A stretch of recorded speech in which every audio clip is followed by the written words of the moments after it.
Brainies and welcome back to my channel. I hope you guys are doing super well and studying properly for your exams. I am a Brainy mentor and today we'll be doing our chapter number 6, The Crisis of Democratic Order. इस chapter में हम पढ़ेंगे about emergency. Emergency क्या थी? Emergency एक ऐसा time period था जिस टाइम पीरियड में ना तो कोई राइट्स थे हमारे पास और जितने भी राइट्स थे ना वो सभी सस्पेंड हो चुके थे. So this emergency was imposed during the rule of Indira Gandhi, during the prime ministership of Indira Gandhi. इसी के बारे में हम पढ़ेंगे कि कैसे डेमोक्रेसी पे खतरा आ गया था ड्यूरिंग दैट टाइम. ठीक है. सबसे पहले आता है बैकग्राउंड टू इमरजेंसी. मतलब इमरजेंसी जिस टाइम पर लागू हुई थी उस टाइम पर क्या क्या कंडीशंस थे. उस टाइम पे क्या था, जो इंदिरा गांधी थी वो बहुत ज़्यादा फेमस हो चुकी थी. She had emerged as a towering leader with tremendous popularity. और क्या हुआ था, party competition became bitter and polarised. मतलब जो कांग्रेस पार्टी थी उसके अंदर बहुत ज़्यादा कंपटीशन हो गया था. जैसे मैंने आपको बताया था अबाउट सिंडिकेट, तो उसी तरह से और भी बहुत ज़्यादा कंपटीशन आ गया था विद इन द पार्टी. ठीक है. और क्या बोला गया था, tensions in relationship between government and judiciary. Courts के बीच में और गवर्नमेंट के बीच में जो रिलेशनशिप थी वो खराब हो गई थी, मतलब टेंशन आ गई थी उसमें. ठीक है. The Congress also alleged that court was conservative institution and it was becoming an obstacle in the way of implementing pro-poor welfare programs. मतलब कांग्रेस ये कह रही थी कि हम जो भी हम पॉलिसीज लेकर आ रहे हैं वो कोर्ट उसको रिजेक्ट कर रहा है और कोर्ट एक तरह से जो पुअर के लिए हम काम कर रहे हैं उसको रिजेक्ट कर रहा है. It's not able to fulfill the promises. ठीक है. तो parties opposed to Congress felt that politics was becoming too personalized and that governmental authority was being converted into personal authority. मतलब कि जो नॉन कांग्रेस पार्टीज थी वो कहती थी कि पॉलिटिक्स में ये बहुत हो गया कि अपना रूल होगा, अपना रूल नहीं होगा तो क्या करेंगे, मतलब अपने रूल के लिए कुछ भी कर देंगे. तो क्या बोला गया, governmental authority was being converted into a personal authority. ठीक है. अब आता है इकोनॉमिक कॉन्टेक्स्ट. उस टाइम पर जिस टाइम पे इमरजेंसी लगी थी उससे पहले इकोनॉमी कैसी थी, सब कुछ कैसा चल रहा था. बोला गया उस टाइम पर कांग्रेस ने स्लोगन दिया था गरीबी हटाओ, बट उसके बाद भी बहुत ज़्यादा प्रॉब्लम्स थी. माइग्रेशन की बहुत प्रॉब्लम थी. 8 million people crossed over the east Pakistan border into India. जो ईस्ट पाकिस्तान था जो बाद में बांग्लादेश बना, वहाँ से more than 8 million people they cross the border and came to India. और यूएस ने भी इंडिया को सारी हेल्प देना बंद कर दी after the India Pakistan war. ठीक है.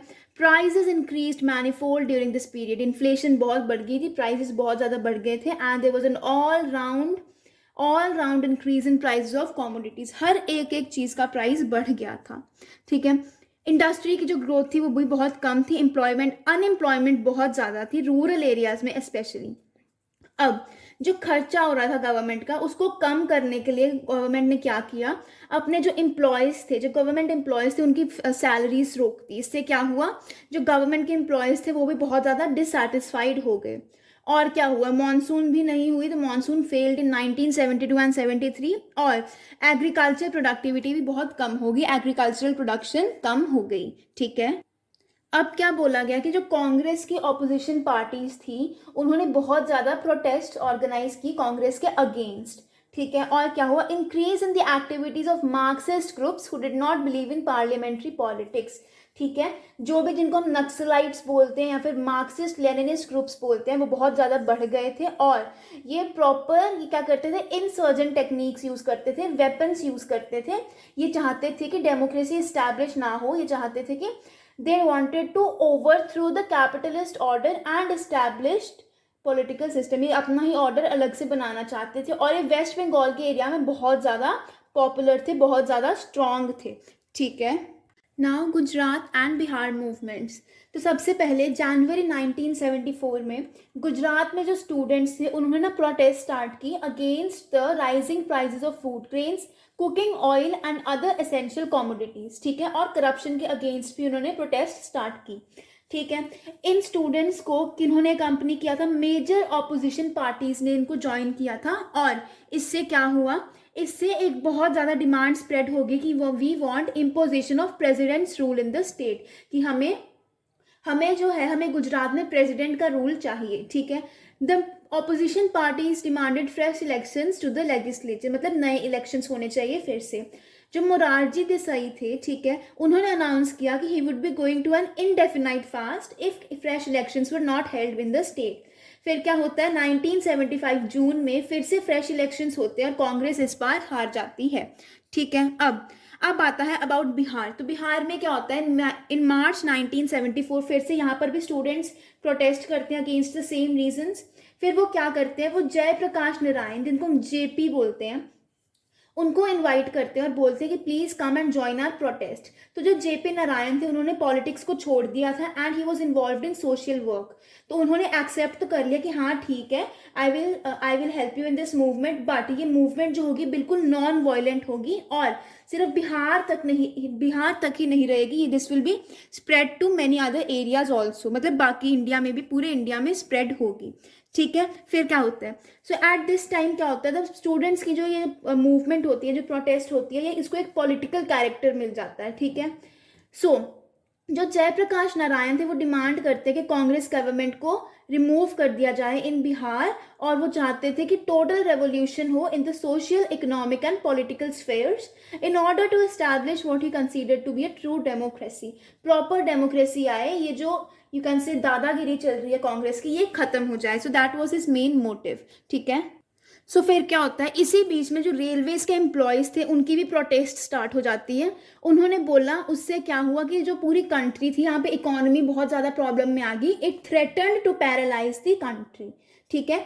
1975 में क्या हुआ, जो जेपी नारायण थे, जयप्रकाश नारायण, उन्होंने एक मार्च लॉन्च किया towards the parliament, the People's March to the Parliament, और this was one of the largest political rallies ever held in the capital।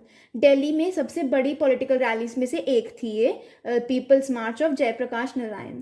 अब जयप्रकाश नारायण को नॉन कांग्रेस पार्टीज भी सपोर्ट करने लगी, जैसे कि Bharatiya Jana Sangh, Congress O, Bharatiya Lok Dal, socialist party and many others, ठीक है।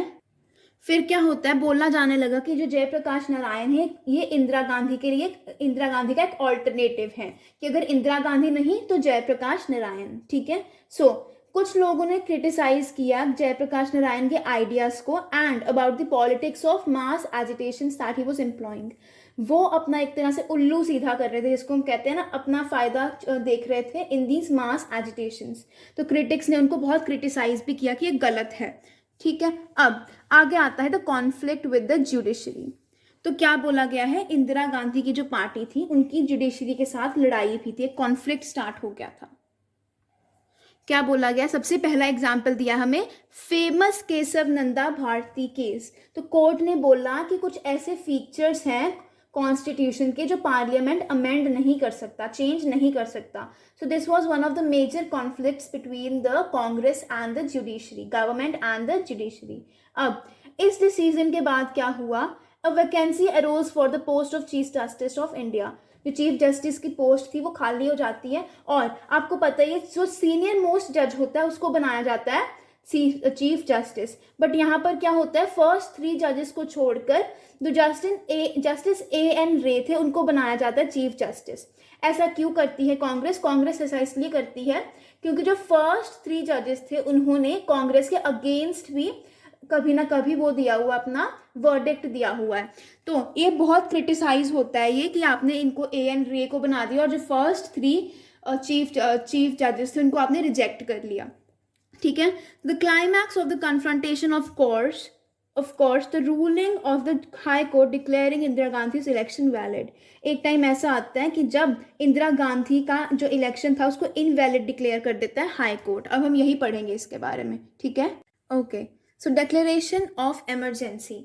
तो क्या बोला गया है, इमरजेंसी डिक्लेयर कब हुई थी, क्या पीछे कॉन्टेक्स्ट था। तो 12 जनवरी 1975 को क्या हुआ था, जो इलाहाबाद हाई कोर्ट के चीफ जस्टिस थे, कौन थे, जस्टिस जगमोहन लाल सिन्हा, उन्होंने जजमेंट दी, उन्होंने डिक्लेयर किया कि जो इंदिरा गांधी का इलेक्शन था दैट इज इनवैलिड। और ये ऑर्डर किसकी वजह से आया, on an election petition filed by Raj Narain, ठीक है। अब क्या होता है, जब ये पिटीशन चैलेंज क्या करती थी कि जो इंदिरा गांधी है उन्होंने अनफेयर मीन्स से ये कैंपेनिंग की थी, मतलब कि उन्होंने गवर्नमेंट के सर्वेंट्स यूज किए थे इस इलेक्शन कैंपेन में, इसलिए वो जीती है। तो इसका मतलब ये होता है कि she was no more an MP, legally she was no more an MP. इसका मतलब ये वो प्राइम मिनिस्टर भी नहीं है, और वो तब तक प्राइम मिनिस्टर नहीं बन सकती जब तक वो फिर से एमपी डिक्लेयर नहीं हो जाती। ठीक है, अब 24 जून को क्या होता है, जो सुप्रीम कोर्ट है वो ग्रांट कर देता है उसको, मतलब पार्शियल स्टे देता है इंदिरा गांधी को, कि यस इंदिरा गांधी पे जो ये लगा ना हाई कोर्ट का जो ऑर्डर है, इसको थोड़ा पॉज दे देता है till the appeal was decided. ठीक है, और क्या बोला गया, जब तक उनकी अपील डिसाइड नहीं हो जाती तब तक she will remain N MP, but वो लोकसभा की प्रोसीडिंग्स में पार्ट नहीं लेंगी। क्लियर। अब क्राइसिस एंड रिस्पॉन्स, देखो क्या बोला है। The opposition political parties led by Jay Prakash Narayan pressed for Indira Gandhi's resignation and organized a massive demonstration in Delhi's Ramlila grounds on 25th of June 1975। तो क्या बोला गया है, जो जयप्रकाश नारायण थे उनके अंडर जितनी भी पॉलिटिकल पार्टीज थी उन्होंने ना प्रोटेस्ट वगैरह की इन द रामलीला ग्राउंड्स। ठीक है, ऑन 25th of June 1975 एक प्रॉपर सत्याग्रह हुआ फॉर हर रेजिग्नेशन। और जयप्रकाश नारायण ने आर्मी को भी बोल दिया, सभी गवर्नमेंट एम्प्लॉयज को भी बोल दिया कि आप इस गवर्नमेंट की बात नहीं मानोगे, you will not be obeying the illegal and the immoral orders. ठीक है, तो क्या होता है, इंदिरा गांधी को लगता है कि सब कुछ उनके अगेंस्ट हो रहा है, इसीलिए on the night of 25 June 1975 government ने डिक्लेयर कर दिया कि हमारे इंडिया पर थ्रेट है, थ्रेट ऑफ इंटरनल डिस्टर्बेंसेस, इसीलिए गवर्नमेंट ने आर्टिकल 352 लगा दिया। ठीक है, अब आर्टिकल 352 क्या था, अकॉर्डिंग टू आर्टिकल 352 गवर्नमेंट क्या कर सकते हैं, गवर्नमेंट को declare a state of emergency on grounds of external threat या फिर थ्रेट ऑफ इंटरनल डिस्टर्बेंसेस। अब इमरजेंसी होती क्या है, इमरजेंसी एक ऐसा टाइम पीरियड होता है where all the powers are concentrated in the hands of union government. ठीक है, कोई भी राइट नहीं रहेगा, all the fundamental rights are restricted. ठीक है, तो क्या होता है, 25 जून की रात को लग जाती है इमरजेंसी, और क्या होता है, मिडनाइट के टाइम पर जितने भी न्यूज़पेपर्स थे उनकी इलेक्ट्रिसिटी काट दी जाती है, और सुबह सुबह जितने भी ऑपोजिशन पार्टी के लीडर्स थे उनको भी अरेस्ट कर दिया जाता है। ठीक है, अब आता है कॉन्सिक्वेंसेस, इसके आफ्टर इफेक्ट्स क्या हुए इस इमरजेंसी के। तो क्या बोला गया, स्ट्राइक्स रोक दी गई, no one is allowed to protest, और जितने भी ऑपोजिशन लीडर्स थे ज़्यादा से ज़्यादा उनको जेल में डाल दिया गया। ठीक है, और government suspended the freedom of the press, मतलब अगर न्यूज़पेपर्स को न्यूज़पेपर्स को कुछ भी छापना होता तो पहले उनको अप्रूवल लेना पड़ता था। ठीक है, जिसको हम बोलते हैं प्रेस सेंसरशिप। और जो हमारे communal, you can say communal groups हैं जैसे कि राष्ट्रीय स्वयंसेवक संघ एंड जामियत ए इस्लामी, इनको बैन कर दिया गया। ठीक है, वेरियस फंडामेंटल राइट्स जो थे वो आपको पता है, ये फंडामेंटल राइट्स तो वैसे रिस्ट्रिक्ट हो जाते हैं ड्यूरिंग एन इमरजेंसी पीरियड। ठीक है, अब आगे क्या बोला गया, extensive use of preventive detention. Preventive detention अगर हमने लास्ट ईयर पढ़ा था, इफ़ यू रिमेंबर इट, तो क्या होता है कि आप किसी भी इंसान को जेल में डाल सकते हो, ये नहीं कि उसने कोई क्राइम किया है, हमें एक शक है कि yes he will be doing some crime, he is a threat to the security, तो इसलिए हमने उनको जेल में डाल देते हैं। ठीक है, so arrested political workers could not challenge their arrest through the habeas corpus petitions, अपनी अरेस्ट को चैलेंज भी नहीं कर सकते थे। ठीक है, कुछ हाई कोर्ट्स थे, उन्होंने बोला उस टाइम पर जजमेंट्स दी कि yes the people can challenge their arrest, but April 1976 में जो सुप्रीम कोर्ट था वो बोलती है कि नो, कोई भी चैलेंज नहीं कर सकता, कोई भी इसको चैलेंज नहीं कर सकता, and during emergency the government can take away citizens right to life and liberty, मतलब एक तरह से सभी राइट्स ही रिस्ट्रिक्ट हो जाते हैं ड्यूरिंग एन इमरजेंसी। आगे क्या बोला गया, there were many acts of dissent and resistance to the emergency, मतलब बहुत से लोगों ने, बहुत सी ऑर्गेनाइजेशंस ने, कंपनीज ने इसका विरोध भी किया, दे वर अगेंस्ट इट। तो जो पॉलिटिकल वर्कर्स थे जो अरेस्ट नहीं हुए थे उन्होंने अंडरग्राउंड जाकर प्रोटेस्ट्स ऑर्गेनाइज करवाई, और न्यूज़पेपर्स जैसे कि इंडियन एक्सप्रेस, स्टेट्समैन, इन्होंने क्या किया, जहाँ पर भी सेंसर लगाया गया था, इन द सेंस जहाँ पर भी गवर्नमेंट ने बोला था कि ये पोर्शन आप पब्लिश नहीं करोगे, वहाँ पर वो खाली ब्लैंक स्पेसेस छोड़ देते थे।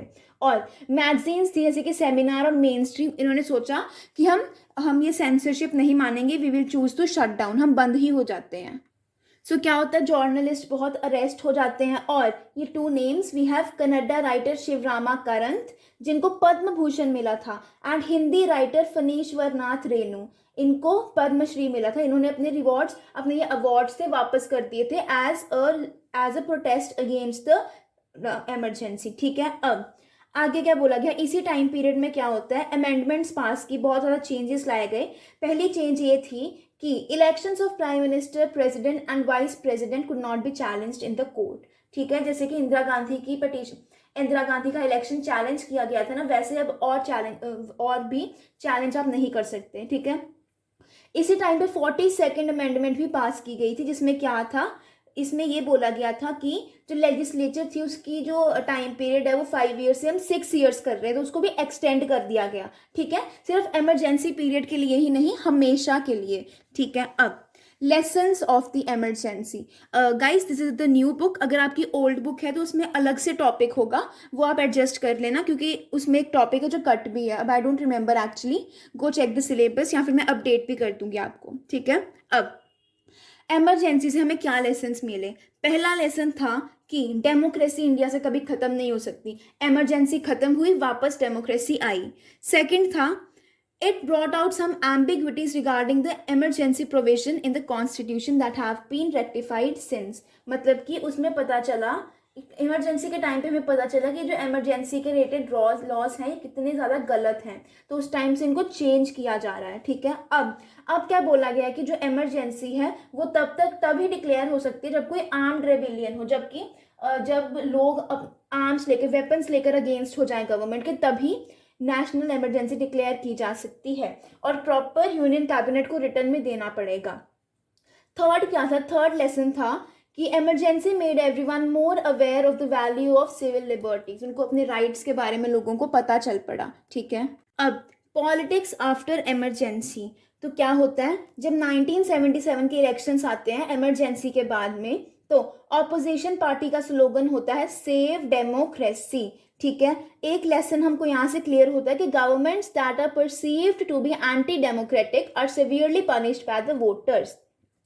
जो भी गवर्नमेंट जो डेमोक्रेसी नहीं मानती है उनको वोटर सजा देते हैं, मतलब उनको हरा देते हैं बेसिकली। ठीक है, सो लोकसभा इलेक्शंस ऑफ 1977 क्या होता है, गवर्नमेंट इलेक्शंस होल्ड करती है। ठीक है, गवर्नमेंट बोलती है कि हाँ, जनवरी 1977 में बोलती है कि ठीक है हम इलेक्शंस ऑर्गेनाइज करेंगे। जितने भी लीडर्स होते हैं, जितने भी सब कुछ होते हैं अपोजिशन पार्टीज के, उनको रिलीज कर दिया जाता है फ्रॉम द जेल, और इलेक्शंस होते हैं 1977 में। ठीक है, अब अपोजिशन पार्टी के पास ना बहुत कम टाइम रह जाता है कैंपेन करने में, सब कुछ करने में, बट क्या होता है उस टाइम पे ना, इमरजेंसी के टाइम पर सभी अपोजिशन पार्टी से इकट्ठे आ गई होती हैं, तो वो क्या करती है, एक नया पार्टी बनाती है, द जनता पार्टी, और जिसके लीडर थे जयप्रकाश नारायण। जयप्रकाश नारायण को लीडर बनाती है और वो नई पार्टी बन जाती है। तो होता क्या है फिर उस टाइम पे, ये होता है कि जयप्रकाश नारायण को एक सिंबल बना दिया जाता है for the restoration of democracy. And जब क्या होता है, जब रिजल्ट्स आते हैं तो पता चलता है कि कांग्रेस सिर्फ 154 सीट्स ही जीत पाई है, और Janata Party and its allies won 330 out of 542 seats. Clearly कौन जीती, जनता पार्टी जीत जाती है। एंड जो इंदिरा गांधी थी वो रायबरेली से हार जाती हैं, और उनके सन जो संजय गांधी थी वो अमेठी से हार जाते हैं एज एन एमपी। ठीक है, अब आता है जनता गवर्नमेंट। तो बहुत कंपटीशन होता है बिटवीन मोरारजी देसाई, ठीक है, चरण सिंह, एंड तीसरे कौन थे हमारे, जगजीवन राम। तो मोरारजी देसाई आपको पता he was a rival to Indira Gandhi, Indira Gandhi के बहुत बड़े एनिमी थी, बिकॉज इंदिरा गांधी को प्राइम मिनिस्टर बना दिया था उनकी जगह पे, है ना। देन चरण सिंह कौन थे, वॉज द लीडर ऑफ भारतीय लोकदल और फार्मर्स लीडर थे यूपी से। और जगजीवन राम जो थे वो, उनको बहुत एक्सपीरियंस था, वो कांग्रेस में ही सीनियर मिनिस्टर थे। ठीक है, एंड में क्या होता है, मोरारजी देसाई बन जाते हैं प्राइम मिनिस्टर, बट फिर भी जो ये पार्टी थी ना जनता पार्टी में, थोड़ा सा वो चलती रही कि हमें बनना है हमें बनना, थोड़े यू कैन से कॉन्फ्लिक्ट्स वगैरह चलते रहे। सो एट द एंड क्या होता है कि जनता पार्टी थी, उसके क्रिटिक्स बोलते हैं कि जनता पार्टी का कोई प्रॉपर डायरेक्शन नहीं था। ठीक है, क्या होता है एंड में आके जनता पार्टी स्प्लिट हो जाती है और मेजॉरिटी खत्म हो जाती है लेस दैन 18 मंथ्स। इसके बाद चरण सिंह की जो गवर्नमेंट होती है वो आती है with the support of Congress party, but फिर कांग्रेस भी अपना सपोर्ट वापस ले लेती है और चरण सिंह गवर्नमेंट भी गिर जाती है 4 मंथ्स में ही। फिर जनवरी 1980 में फिर से इलेक्शंस होते हैं और इस बार कांग्रेस फिर से जीत जाती है। तो एक और लेसन पता चला कि governments that are seen to be unstable and quarrelsome are severely punished by the voters. 2 lessons, पहले जो नॉन डेमोक्रेटिक गवर्नमेंट्स होती हैं और दूसरी जो क्वारलसम या फिर अनस्टेबल होती हैं, वो दोनों गवर्नमेंट्स हार जाती है, वोटर्स पनिश देम। ठीक है, अब लेगेसी, लेगेसी क्या बोला गया देखो। अब क्या होता है, इस टाइम पर आके कांग्रेस पार्टी अपना करेक्टर खत्म करने लग पड़ती है पुराने वाला, and it starts becoming socialist and poor, pro poor party की, मतलब वो पुअर लोगों के साथ है। ठीक है, अब with the change in nature of Congress party, other political opposition parties relied more and more on what is known in Indian politics as non-congressism, मतलब against the Congress। ठीक है, इसके बाद एक और नया इशू आ जाता है, issue of welfare of backward caste. तो इसके रिलेटेड भी बहुत ज़्यादा अपोजिशन होती है एंड एवरीथिंग होती है। तो मंडल कमीशन बिठाई जाती है बाय द जनता पार्टी। ठीक है, यहाँ पर दिया हुआ है मंडल commission by the Janata party. ठीक है, एक और इशू जो था, क्रिटिकल इशू उस टाइम पर था, tension between institution based democracy and democracy based on spontaneous popular partition. ठीक है, सो विद दिस हमारा ये चैप्टर खत्म होता है। अगर आपको चैप्टर समझ आया तो don't forget to like, share and subscribe to the channel. You are at Brainy Mentor. Have a great day ahead.